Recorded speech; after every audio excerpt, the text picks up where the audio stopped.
Distributing time in oneself.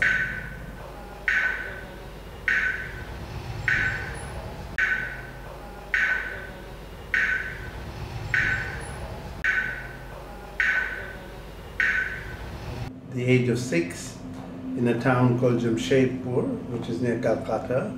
They sent me to a local dance school.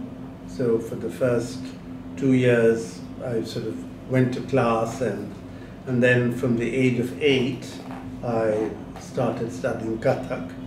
My guru was Prahlad Das from Calcutta, who used to come twice a week, and my training in Kathak continued till I finished high school. I was a dancer with Atakalari. And I started with jazz. I went to a ballet class. I started as a Kathak dancer. I come from Gujarat. I think there was a time I used to call it theatre making for a while, for quite a long while. And then I stopped seeing myself as an actor. If people said, "What do you do?" I would say, I make performances. When I started off, contemporary was taboo. Today, contemporary is a la mode. When we started as dancers, there was not a lot of options. There was classical form and there was Bollywood. And then now, classical, contemporary. The classical has given me such a rich vocabulary in terms of dance, music and literature. I mean, I can say that definitely the classical dance is regressed to a point that I can't watch it. I really cannot watch it. I love it, but I hate to watch it.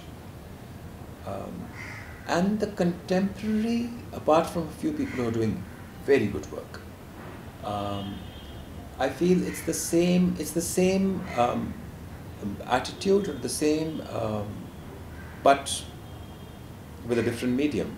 On vit le 16e siècle et le 22e siècle en même moment.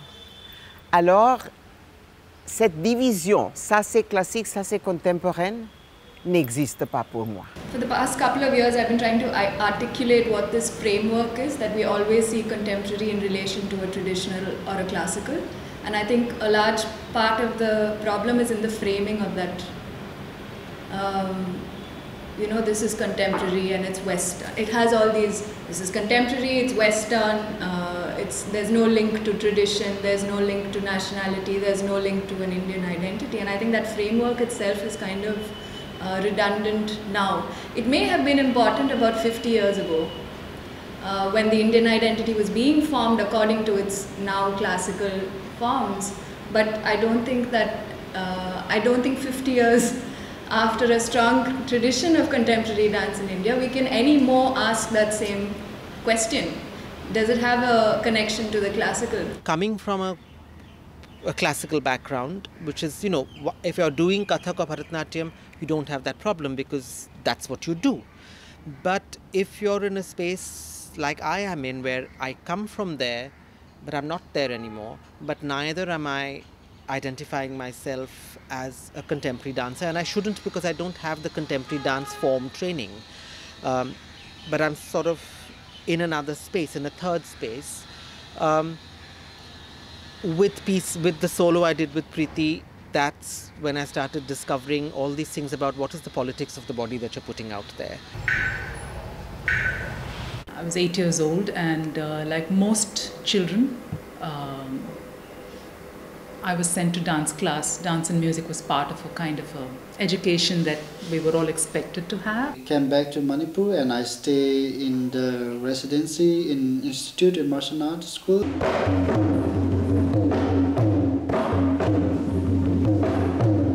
Then after that I also learned Manipuri dance. I started to learn Odissi and little bit of Kalaripayattu too, just to make sure to open up my body and try to understand of the dance technique as a choreographer. Dance was very much part of my imagination from childhood onwards.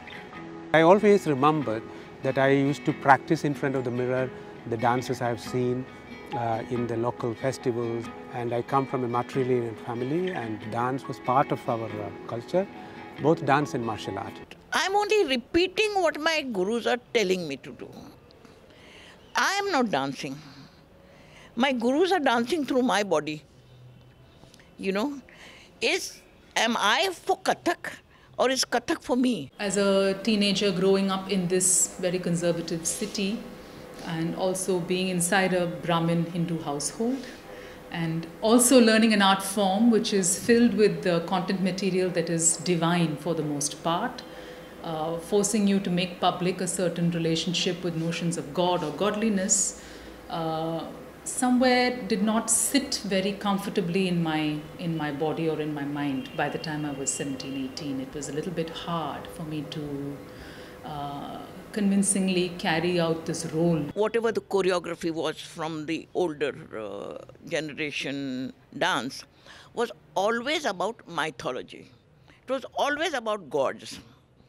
You know, we were always in the heavens, like Radha Krishna, Shiva, Parvati, always about mythology. So I wanted to come down on earth, you know, and be with human beings, not always with gods, you see. In 2009, I got a scholarship to go to London, to the Laban School of Contemporary Dance. To Laban, to Trinity Laban. I went to London to study at Laban. Towards the end of my year there, it became very clear to me that if I was to remain in the UK, then I would only become one more exotic dancer. The time I spent in London gave me a distance from Indian tradition. London was very, very good before. But today there are too many Indians in London.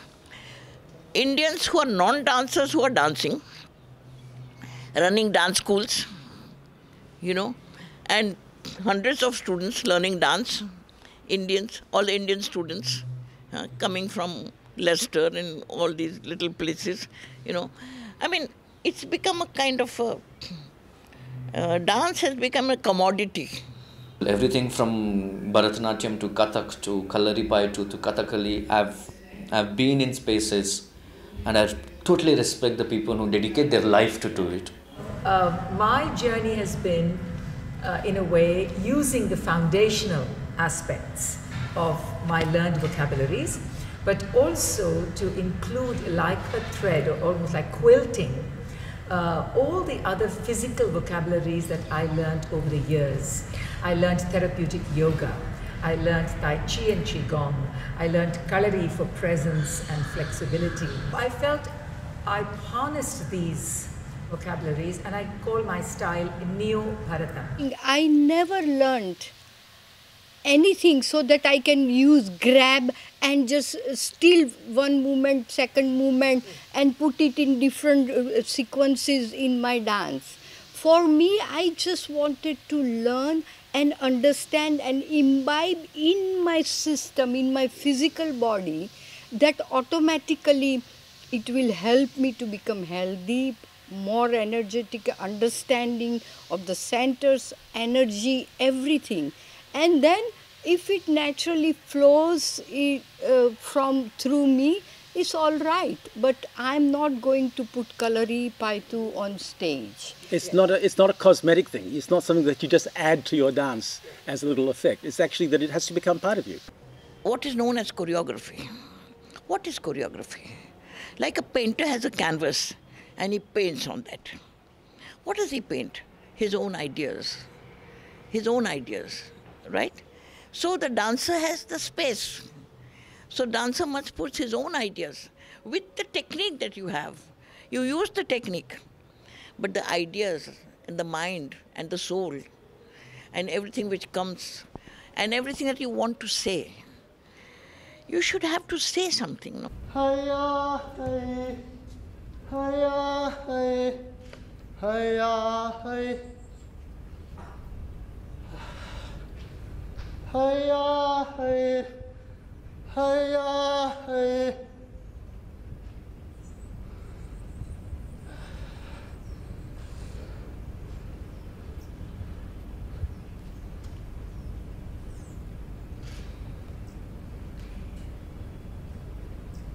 My work dealt with human condition.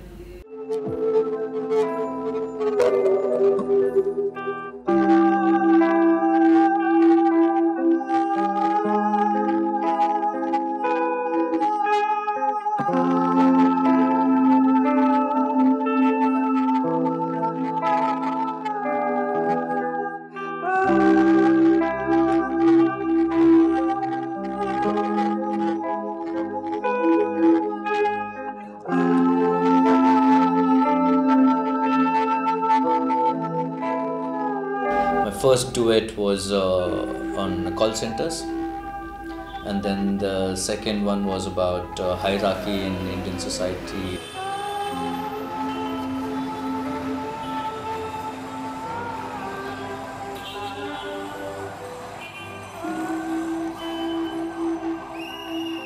And the next one was about the borders, the national borders, and how it separates people. And then it was about capitalism.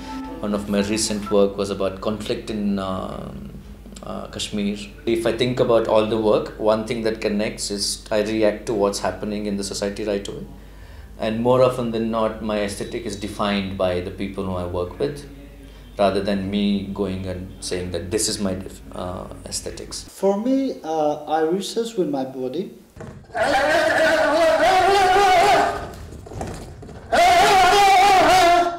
Sorry.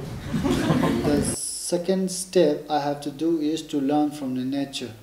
It's very interesting. So you have sit down and the body weight go back, and the front, this net come up from the water. You know, it's kind of using your whole balance. At the same time, one hand is giving the balance where you have to be. It's so interesting.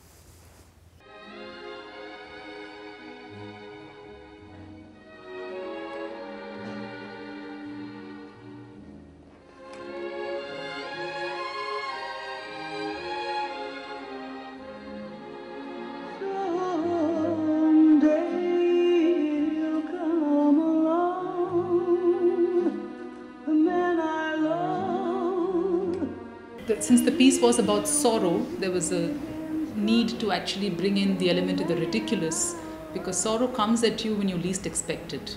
It doesn't come in a way that you can actually lay it out cleanly page by page. It attacks you when you're least prepared for it.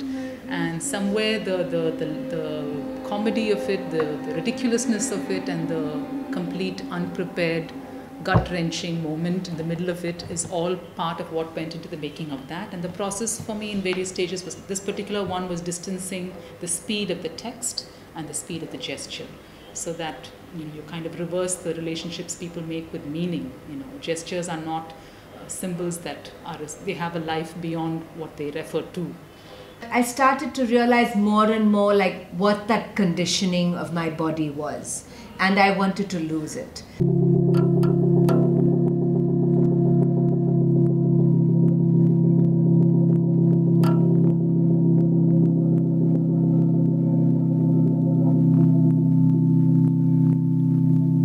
I'm still not a contemporary dancer in terms of contemporary technique, but it totally broke my body and it broke my form. And so I had to teach myself Kathak in my newly aligned and newly found contemporary body, which was a joy.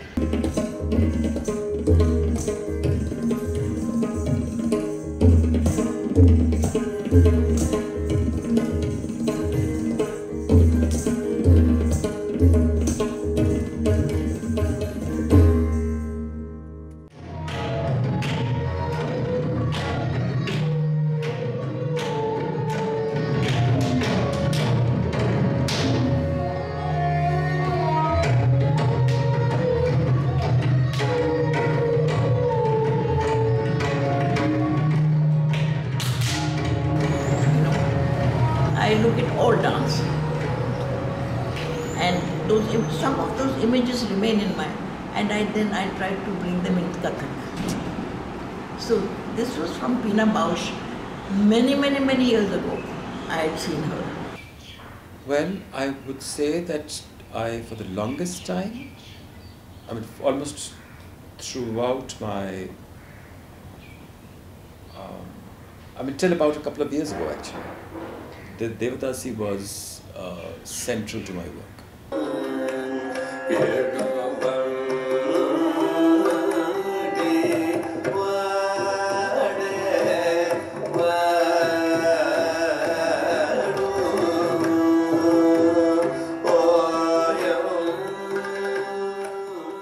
But I very often collaborate with other people. Like I may collaborate with a cinematographer or a filmmaker, and they will come in, but they take their camera and they come into the theatre space with their camera. So it's not about taking steps towards filmmaking, but the camera coming into the theatre space. My style is very individualistic. It's very minimal. It's because of the fact, as in the last 5 decades, I complete 50 years as a profession next year, that I've evolved of my movement. But still there is a lot of grace and there is a lot of dance.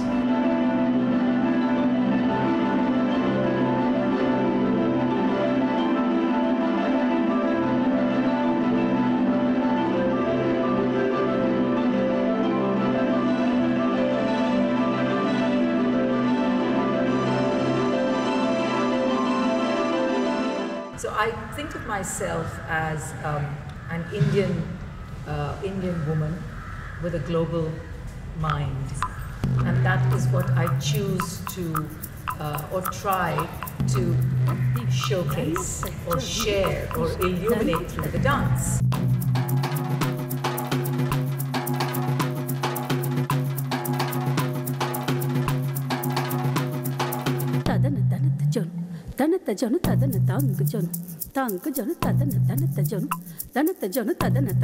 And that's the various layers of contemporary is not something that we have yet begun to define in India, I feel. Because you can be very, very contemporary in a very, very non-contemporary setting. And that is also to be considered. How deep can one go into the sources of movement, within the body? Ta, di, mi, ta.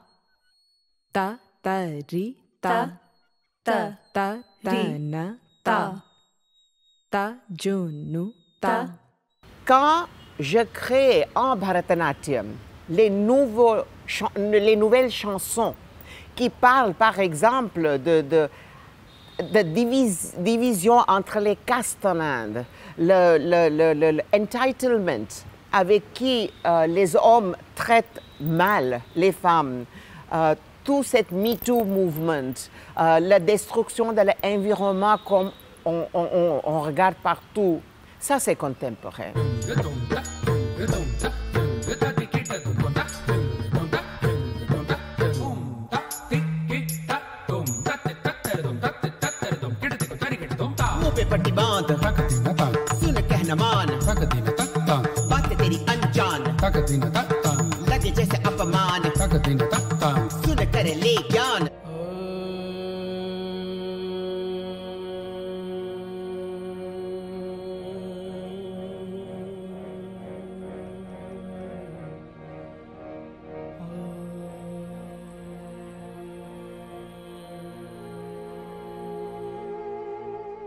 Its nature could be also not from the trees or animals. It could be also from the human being.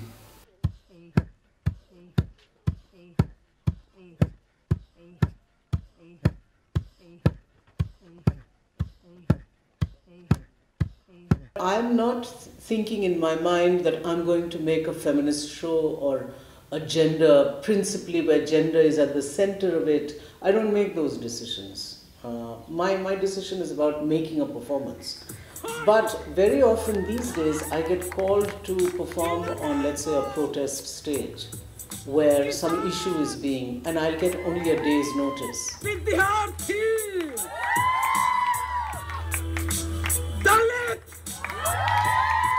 In terms of theatre, how do you go on stage tomorrow? But how do you go on stage where everybody else will be making speeches? But you must go there with theatre. You must go there with your art form. And I'm very interested that theatre goes into places that is not usual.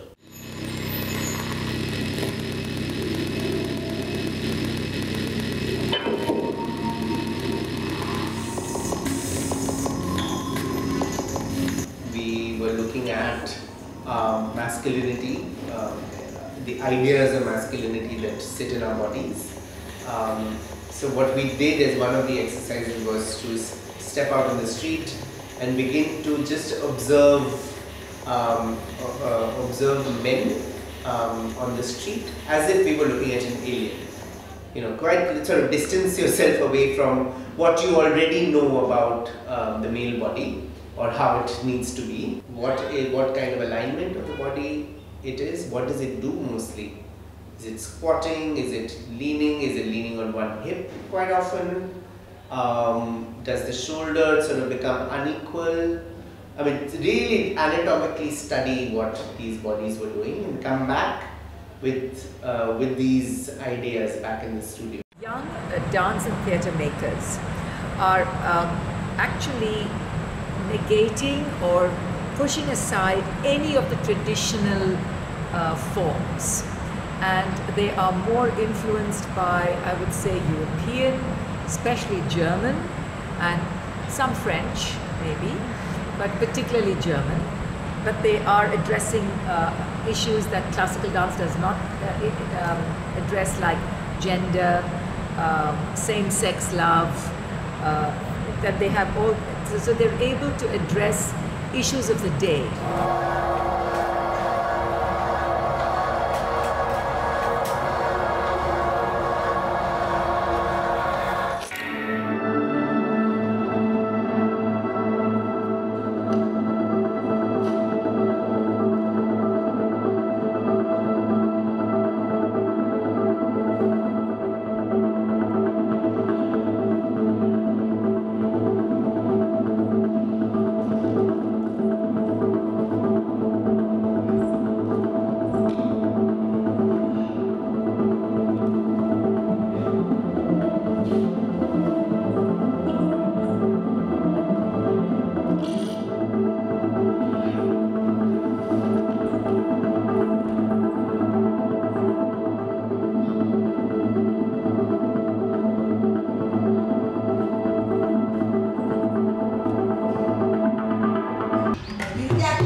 Alignment and form are not addressed in Indian classical dance, and they just say that you do it 100 times and you'll get it. Second speed.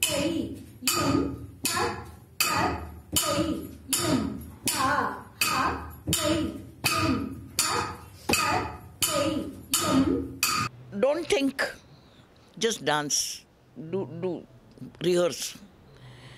And that is something which I wanted not to do in my class. Yeah, so that's a big change. I wanted each individual to grow individually. All dancers have similar problems of never having gone down to the grammar, ever. And that's the way we're training dancers here. I had to develop my own curriculum.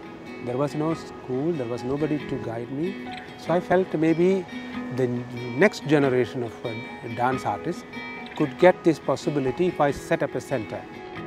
I came to Bangalore, where I established Attacolari in 2001.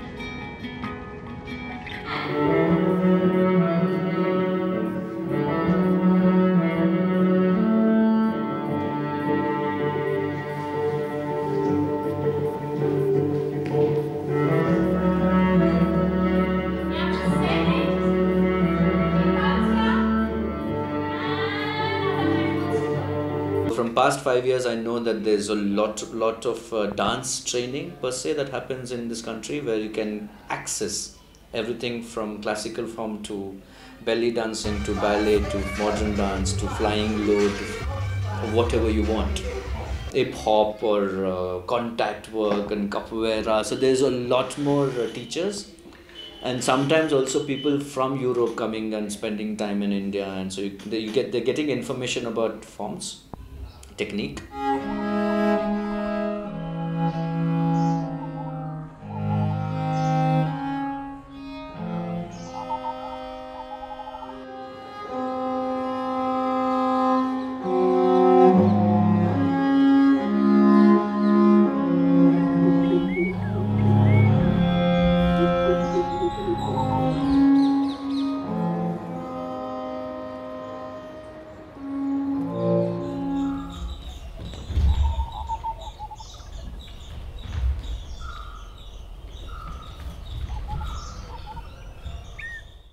what is dance? It all starts from TV or from your house. From your house, definitely the dance now become a phone for everybody, for a child, for a dancer. Now the dance is from the phone. So new technology is actually creating, some people would argue, a new digital self. A post-industrial kind of a new self is evolving. Our thinking has changed actually in the era of computers and telephone, mobile phones and all. Most dancers in India just start keeping people on television, and that's where they begin from. Nowadays it's YouTube that's influencing.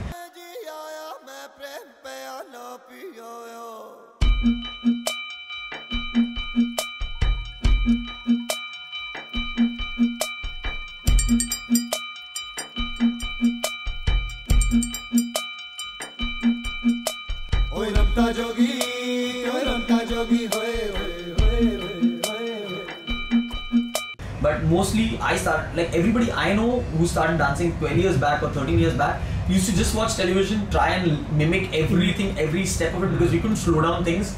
Every time the song will come on television, we want to dance along with it. We meet at birthday parties, we're dancing the same number, doing the hook step together, like that chorus. Everybody knows, okay, Shava, Shava, we know this is the step, and everybody is watching that.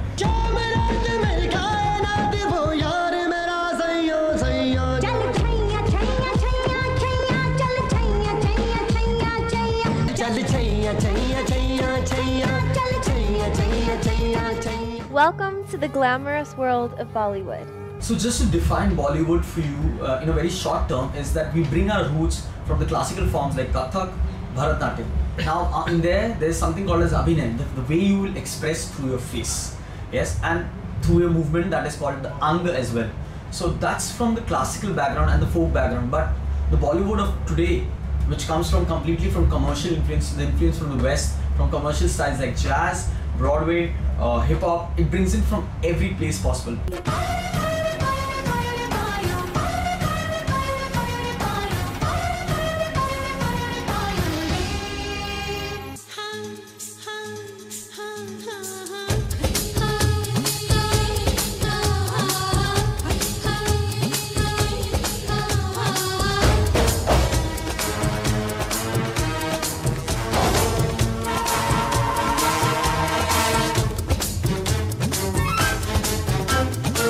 If you want to be involved in the business of making art, I think travel is absolutely necessary.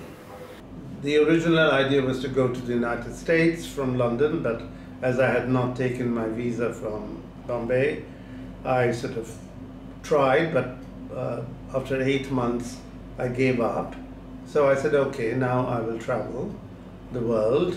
And again, I didn't know I would travel for the next 7.5 years. I thought that maybe it would be nice to go abroad and learn what is the thing happening around the world. This is again this whole kind of, this importing and imposition by the West, trying to tell us what to do, how to do it. And people here seem, it's like imperialism all over again, where we welcome it, with open arms. So good luck to us is all I can say. Outside of India, what I find is when people curate Indian work, the lens tends to become either exotic India or looking at contemporary from that understanding of contemporary. And then it becomes a very superficial thing that, oh, does it look contemporary to me? Rather than asking the question, is it contemporary from where it comes from? L'Amérique et l'Australie sont beaucoup plus ouverts des choses nouvelles de l'Inde. J'étais jamais invitée à Paris à danser parce que je pense que France préfère nous de garder ça. I also ask this question because it's also the question of cultural politics, because when work is brought here, whether by Alliance or Max Muller or any of the cultural houses, what you're saying about it might not be our taste. What comes here might not be our taste either, but it still comes. It still comes, and the problem there is that when Indian audiences don't respond well to a certain thing, then the reaction from whoever's bringing it tends to be, oh, but they're not an educated audience enough. Excuse me, we are a very well educated audience. It's just a different education. I think it's a long time now that we still look at any artwork coming out of India as only Indian in reference to what is classical or in reference to a Western idea of what is Indian.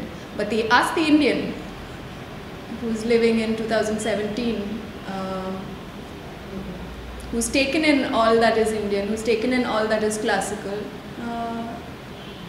and chosen to do other things for a long time. We have tried to do collaborations with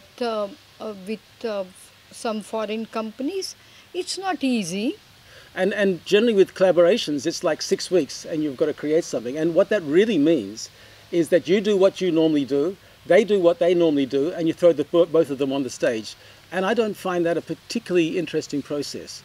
I think, you know, where people work together over a long period of time, then something which is not just a mix and mash of what each does, but something which is unique can happen. But there's no substitute for time, I don't think. The idea is anybody who's living in India today has got a complex set of identities. It is not defined by the geography of the place he or she is born and the language, but you know, in the process of growing up, you are accumulating different things from different parts of the world, and that is your culture today.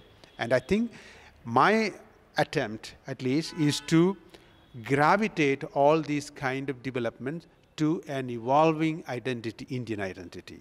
So that I wouldn't say a geographically defined identity. I would say it is a cultural continuum.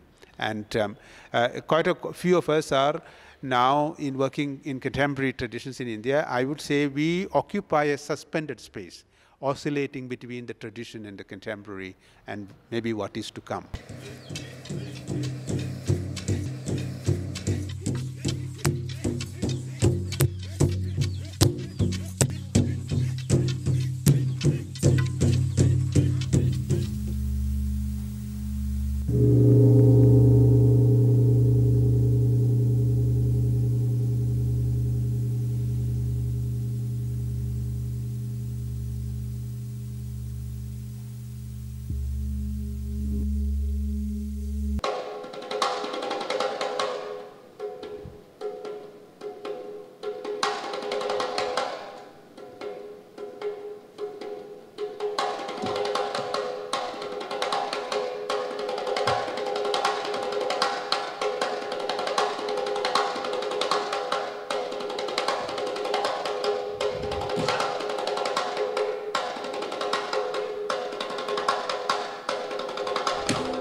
Well, the pickle factory came out of the lack of dance infrastructure in this country. There's no physical space a permanent physical space for dance and movement artists to call home.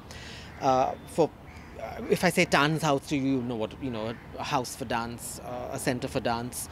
In this country, that concept just doesn't exist. So that's what the Pickle Factory is setting out to be, a venue, a permanent venue for presentation, practice, discourse, building audiences,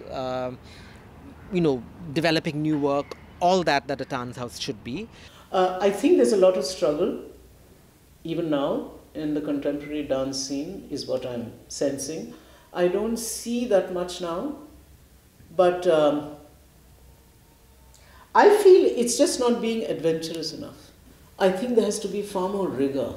You have to go much deeper. I'm still positive about the scene. I still think that a lot of the work will still have to be continued in the way it is now, quietly, underground. Work with young people, like in their 20s, and I find them very exciting. Very exciting. Like they are So I feel that there's a generation that is completely, so to speak, relatively free or out of the box.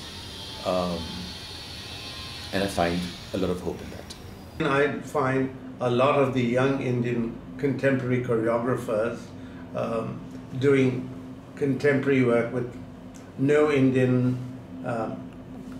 technique or vocabulary. I find a lot of their work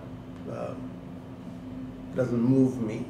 But though there are some whose work I have been very taken in by. In contemporary dance, I have a feeling that most of the work looks like a class material. That's the youngsters, but the positive thing is they're moving. They want to go and dance. The place where we lack is the critical thinking when it comes to creating. Even though it has been difficult, my life in dance, I've enjoyed every moment of it.